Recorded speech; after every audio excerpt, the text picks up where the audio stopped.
Might as well. I have a bit of more room here. I don't know how much. Just add a small note. For Aristotle, well, okay. For Abraham, it seems that, according to Maimonides, God was like a mover. It was like he moved the heavens. He had like an axe, like an axeman. For some people, like Ezekiel, for Moses, the name of God was El Shaddai, or Ness-existent. It was meant as a proof that God exists. And for Ezekiel, it seemed like God was like the rider of a chariot or a captain of a ship.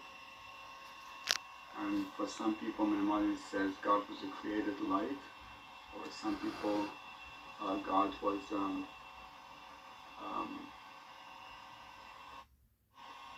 God was the creator of the world. Maimonides, one in the Mishnah Torah, he says that the resurrection of the dead, like Jesus, I guess, would be the greatest miracle. But I think in the guide he said the creation of the world is the greatest miracle, because then everything else becomes possible.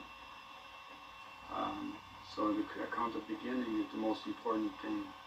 Also, but the account of the chariot, the story of Ezekiel, is everything depends on that also. It's a view of God and its relation to the world. Maimonides gave the definition of God.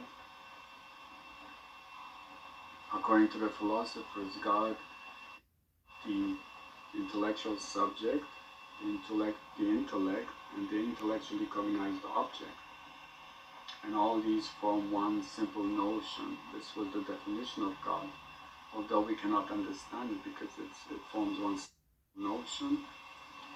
Okay, and also that we cannot know God. God has no attributes, so we cannot know God. Man has attributes, like even life. When you say things like life or intelligence, with relative to us and to God, you don't mean the same thing, because God is simple and also immutable. That doesn't change at all, and outside time, because time measures change. And the necessary existence of Moses and prime mover of Abraham cannot be the same thing. But they're both immutable. I think there are different kinds of causes according to Aristotle. The mover is a cause is like an end, and the cause of the necessary existence is more a cause, like more as an efficient cause. So it's a different kind of cause. Aristotle had 6 causes, and 2 of them chance and free will reduced to the other causes, because Aristotle argued against free will. So these are different kinds of causes, gods discussed by Maimonides. And he thought that God could not be the spirit of the world also, because God is too separate. Maimonides again had it, so God was separate. For Spinoza again, like I said, God was immanent. We exist in God, and maybe he founded a new philosophy. And even though Kant criticized him, it's possible that Hegel and Fichte followed him, which I have to study Hegel. Well, I just read a summary of Hegel. I didn't have a chance to read much yet. And so the conceptions of God, it seems that Maimonides interpreted all the terms applying to God in the Old Testament or in the Bible as in a metaphorical way. He didn't take them literally, although it was a problem because the Bible said that Moses saw God face to face, and for Maimonides that meant it was without the imagination. Also the order of prophecy, and there's other things. So conception of God. For Spinoza, God was a substance of infinite attributes, all being infinite magnitude. God was also conceived to itself, although God was not really alive because it had no emotions and could not be expected to love us back. So it's really nature. So in a way, maybe humanity were gods because for Spinoza, humanity were mortal.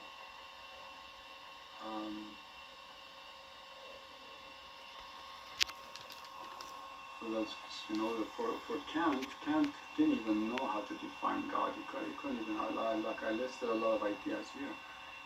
The only says, okay, the only way we can define God is try and say that he's the ons realissimum, which means that he has the perfection, the perfect attribute or positive attribute of every possible attribute that exists to infinity, to infinite perfection. So, for example, the idea of intelligence, where God has infinite intelligence, etc.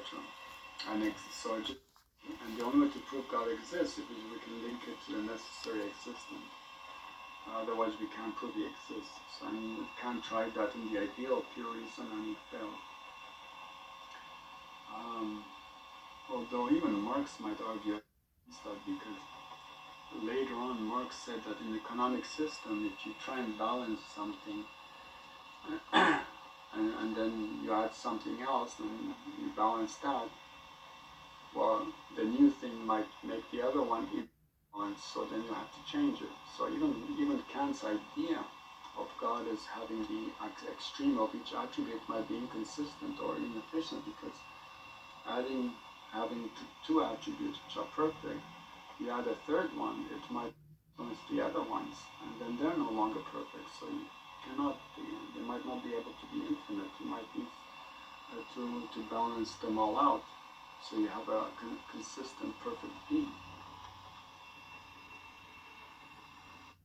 Also, Averroes, the Muslim commentator, the key commentator on Aristotle, said that an infinite magnitude is impossible because the magnitude is either finite or is even or odd, but God cannot be either odd.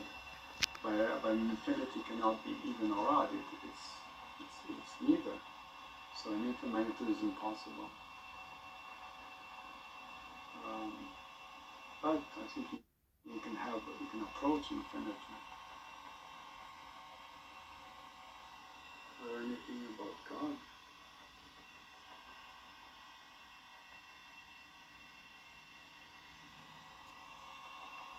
Anyway, it is possible that God, the idea of God, may not be static, and it may be that God may be evolving and changing and going into greater and greater perfection, just like humanity is.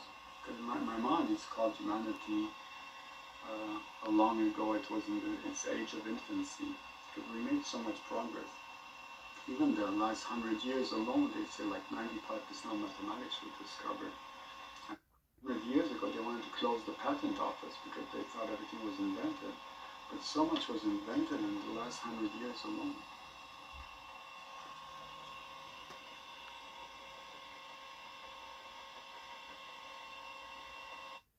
And also, like, the idea of religion. I mean, people lost faith in religion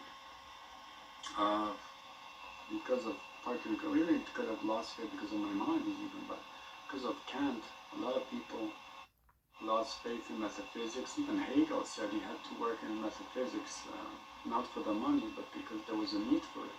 He even called his work the science of logic, and because otherwise you couldn't work. Kant destroyed metaphysics and philosophy, so there was no interest in God. And in religion, because of all the progress of science, of Newton and all that, which went against religion, and Darwin, people are losing interest in religion also, in God. So even a lot of people become existentialists and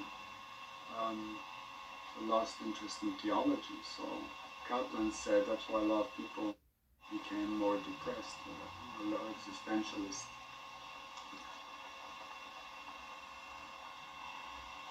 although many people try to find solutions, many try to find solutions to get problems they can't create.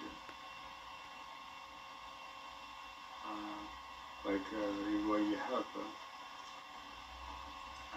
especially